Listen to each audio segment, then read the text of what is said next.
Xudadan öz nəbisinə şirin ətadı Fatimə və həm nəvalı qəlbinə dəva səfadı Fatimə. Gələndə hər əyadətə ata nəbiyi hək odəm durardı hey əyağına nə gör ucadı Fatimə. Behişti bari etdi nuş meyrac edər ikən nəbi sülbə behişti baridən gələn ciladı Fatimə. Atasına sevimli həm şirin bir övlad olsa da nəbi deyərdi hər zaman mənə anadı Fatimə. Ata de ərzı qıl mənə qızım deyərdi həm nəbi sənin atanidan mənə nə xoş nidadı Fatimə. Bütün gözəllik olsa cəm o cəm olardı Fatimə. Buyurdu Xatəmən Nəbi ki ehtivadı Fatimə. Vəhy evində ayaqlanan ilahi tərbiyyət alan.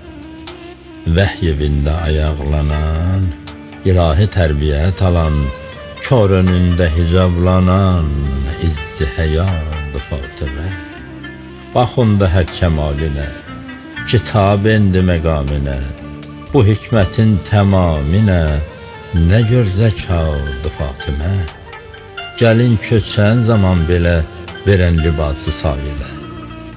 Gəlin köçən zaman belə verən libası sayilə səxası asiman olan nə gör səxadı Fatimə.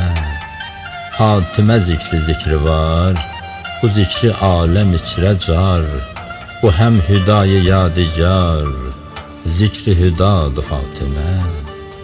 Xuda onunla bağladı nübüvvəti imamətə. Xuda onunla bağladı nübüvvəti imamətə. Nəbiyyi həm imamidir necə dühadı Fatimə. Əliyyi həqqin əmsəri dəhridə nuri kövsəri dində binadı ailə nə gör binadı Fatimə. Əliyyə həm səyid olan arxada ayaq ümid olan vilasün ilk şəhid olan həm ilk fədadı Fatimə. Hüseyni mah edən odur şəhidi şah edən odur kərbi bəlaya kan odur ta Kərbeladı Fatimə. Din İslamın məlalı o əyimmənin zülalı o vilayətin cəlalı o nə gör viladı Fatimə. Hədisi nur kisa odur vəfa ziba ziya odur məsumə tək nisa və həm seyyid nisadı Fatimə.